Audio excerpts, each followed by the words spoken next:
కేంద్ర ప్రభుత్వం తీసుకొచ్చిన కార్మిక రైతు వ్యతిరేక చట్టాలకు నిరసనగా నిజామాబాద్ జిల్లా ఆర్మూర్ పట్టణంలో సిపిఎం శ్రేణులు సమరశంఖం పూరించాయి. రాష్ట్ర వ్యాప్త పిలుపులో భాగంగా తెలంగాణ తల్లి విగ్రహం నుంచి సబ్ కలెక్టర్ కార్యాలయం వరకు భారీ పాదయాత్ర నిర్వహించారు. ఈ సందర్భంగా కేంద్ర రాష్ట్ర ప్రభుత్వాలు ప్రజలకిచ్చిన హామీలను నెరవేర్చాలని డిమాండ్ చేస్తూ నినాదాలతో హోరెత్తించారు.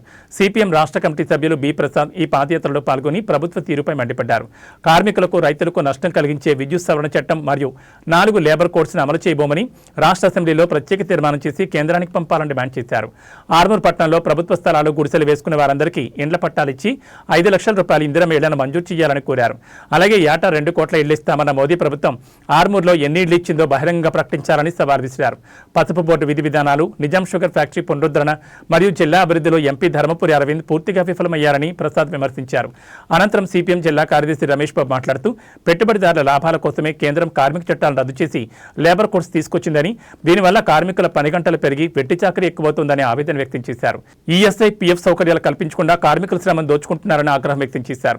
స్వామినాథన్ కమిషన్ సిఫార్సుల ప్రకారం గిట్టుబాటు ధర కల్పిస్తామన్న హామీ నీటిమూటగానే మిగిలిందని, పెండింగ్ ప్రాజెక్టులకు నిధులు తేవడంలో ఎంపీ విఫలమయ్యారని సిపిఎం నేతలు విమర్శించారు.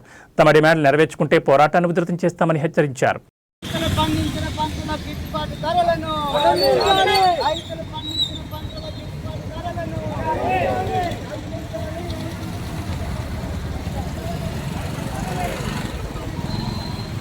ప్రభుత్వం భారతదేశంలో ఉన్నటువంటి పేదవాళ్ళకి, రైతాంగానికి, అట్లాగే కార్మిక వర్గానికి ఇచ్చినటువంటి హామీలు వేటిని కూడా నెరవేర్చడానికి సిద్ధపడట్లేదు. పైగా వీళ్ళకు ఉన్నటువంటి అన్ని రకాల హక్కుల్ని హరించేటటువంటి పద్ధతిలో కొత్త చట్టాల మార్పులు చేశారు.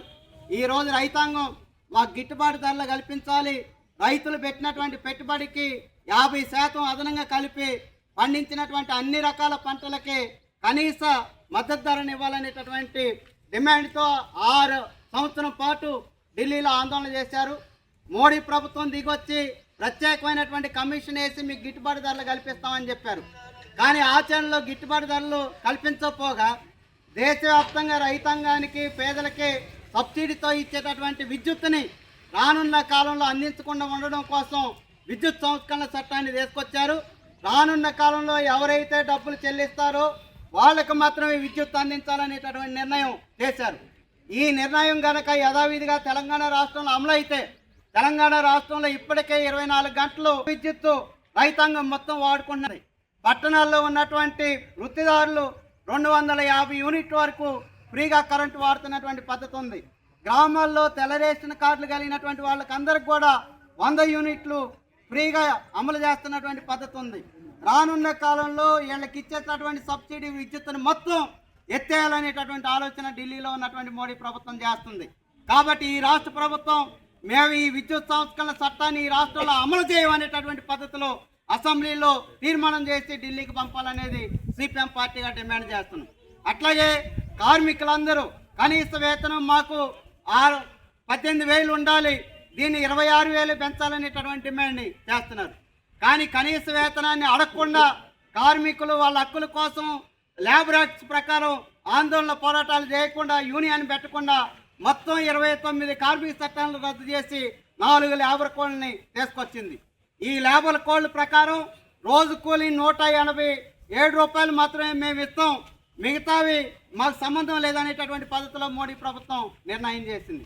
రోజుకి 172 రూపాయలతో ఏ విధంగా పేదలు బతుకుతారు ఈ భారతదేశంలో అనేది చెప్పాల్సినటువంటి అవసరం ఉంది. ఈరోజు ఉప్పు ధరలు, పప్పు ధరలు, బియ్యం ధరలు ఆకాశాన్ని అంటున్నటువంటి పద్ధతి ఉంది. ఆయిల్ ప్యాకెట్ ధర 180 రూపాయలు పెడితే తప్ప 1 లీటర్ ఆయిల్ వచ్చేటటువంటి పద్ధతి లేదు.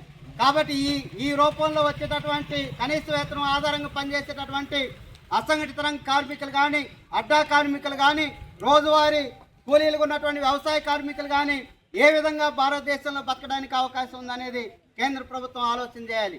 కాబట్టి మేము డిమాండ్ చేస్తున్నాం, పెరిగిన ధరలకు అనుగుణంగా కనీస వేతనం సుప్రీంకోర్టు చెప్పినట్లుగా 26,000 రూపాయలు నెలకి ఉండేటట్లుగా నిర్ణయం చేయాలి. రోజు వేతనం ఆధారంగా పనిచేసేటటువంటి కూలీలకి 850 రూపాయలు తక్కువ కాకుండా కూలీ ఇవ్వాలనేది మేము కోరుతున్నాం. ఈరోజు వామపక్షాల అధికారంలో ఉన్నటువంటి కేరళ రాష్ట్రంలో 772 రూపాయలు రోజు కూలి ఇస్తున్నటువంటి ఏకైక రాష్ట్రం ఏదైనా ఉందంటే అది సిపిఎం అధికారంలో ఉన్నటువంటి కేరళలో తప్ప మరొకటి కాదనేది చెప్పగలం. ఒక కేరళలో ఉన్నటువంటి చిన్న రాష్ట్రం ఇవ్వగలిగినప్పుడు పెద్ద పెద్ద రాష్ట్రాలకు ఉన్నటువంటి వాళ్ళు ఇవ్వడానికి వచ్చిన ఇబ్బంది ఏంటనేది కేంద్రంలో ఉన్నటువంటి మోడీ ప్రభుత్వం చెప్పాలి. దీనికి మాత్రం సమాధానం చెప్పడానికి సిద్ధపడట్ల. అట్లాగే మేము పేదవాళ్ళకి అందరికి ఇల్లు కట్టిస్తాం, ప్రధానమంత్రి ఆవాస్ యోజన కింద సంవత్సరానికి 2 కోట్ల ఇల్లు కట్టిస్తామని చెప్పారు. ఆరుమూరు నగరంలో అనేక మంది వలస వచ్చినటువంటి కార్మికులు ఉన్నారు, పేదలు ఉన్నారు, ఇళ్ళు లేనటువంటి వాళ్ళు, ఇళ్ల స్థలాలు లేనటువంటి వాళ్ళు ఉన్నారు. ఆరుమూరు పట్టణంలో ఉన్నటువంటి పేదలకి ఎంతమందికి ప్రధానమంత్రి ఆవాస్ యోజన కింద ఇళ్ళు కట్టించారనేది ఈ ప్రాంతంలో ఉన్నటువంటి ఎమ్మెల్యే చెప్పాల్సినటువంటి అవసరం ఉంది. అట్లా ఈ జిల్లాలో బీజేపీ ఎంపీలు ఉన్నారు, కానీ ఇప్పటి వరకు నోరు ఇప్పట్ల.